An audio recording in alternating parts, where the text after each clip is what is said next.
right.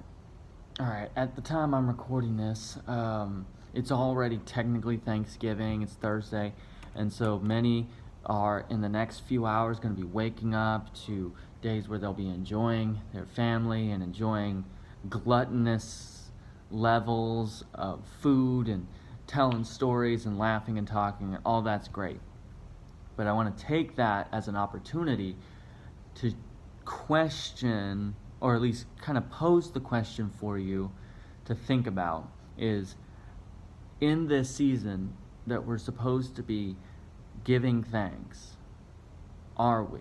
Are we truly grateful for what we have? And the one test that I can give you as far as out of Scripture flowing is that if you are not generous, then you are not grateful. Now, how do I know that? First off, it was embedded into the law, necessary applications in which people were required to be generous with the things that they had, leaving the edges of their fields for the purpose of the gleaning, so that the poor could come, and just myriad of other instances in which gratitude was kind of imposed. It was forced on them because, if you didn't know, it's not a human natural instinct to give to anything. Even the things that we love and are passionate about, we still, well, am I really gonna? They have to force people or incentivize people to give to them through gift of any amount or whatever, or reimburse, or love gifts or whatever, like all those kind of things, in order to kind of give people an excuse beyond just simply the act of giving into a cause or into something that they value. But beyond that, in 2 Corinthians chapter 9, starting at verse 11, it says, "You will be enriched in every way for all your generosity, which through us will produce thanksgiving to God." So why are you being enriched? So you can give. And what will happen when you give? People will give thanks to God for what you have done. It is a 3-link chain that is supposed to occur in that order. You are demonstrating, you are using your means, the resources that you've been given, to give to others. When others receive those things, they then give thanks to the person to whom, or from whom you receive those things, and that is God. Or at least, and if they don't instinctively do so, it's implied that you're supposed to direct them to doing so, which means this conspicuous American, see me, look at how I'm giving to this other person, it's not going to fly. Jesus actually confronts that idea with the Pharisees in the story of the widow's 2 mites that she throws in there, basically 2 pennies, and he says she gave more than all the rich all combined, because she gave everything proportionately, versus they were just giving a little bit off the top.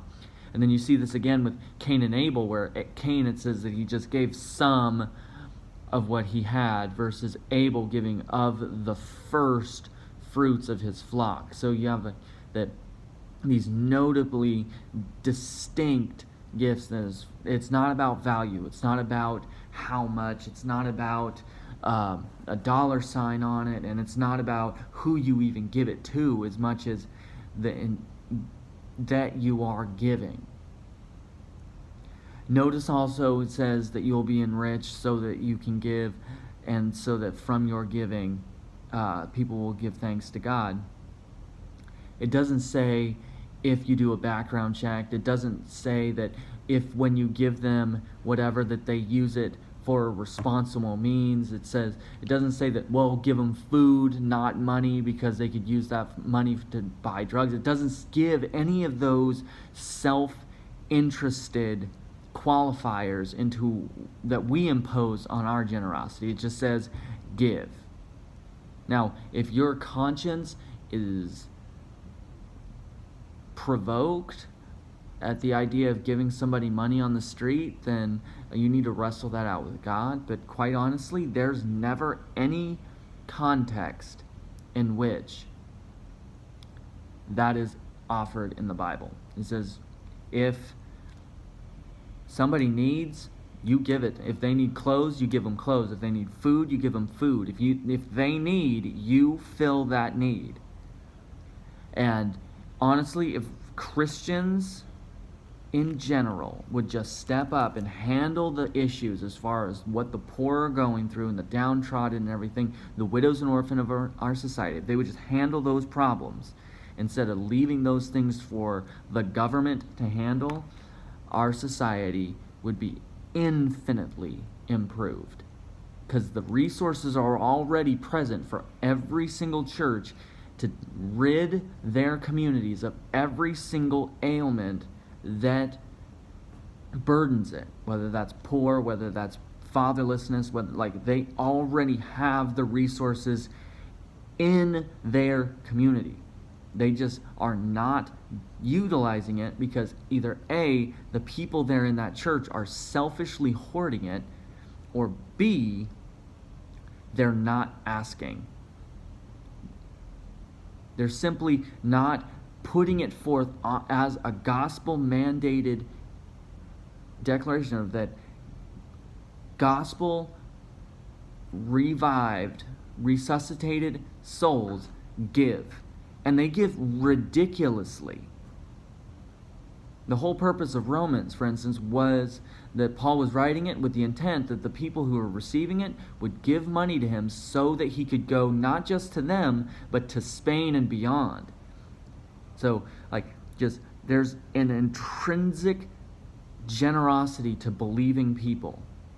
And it flows out of the fact that they're content with what they have, grateful for what they received, and are just overwhelmed by it to the point where they have to share it.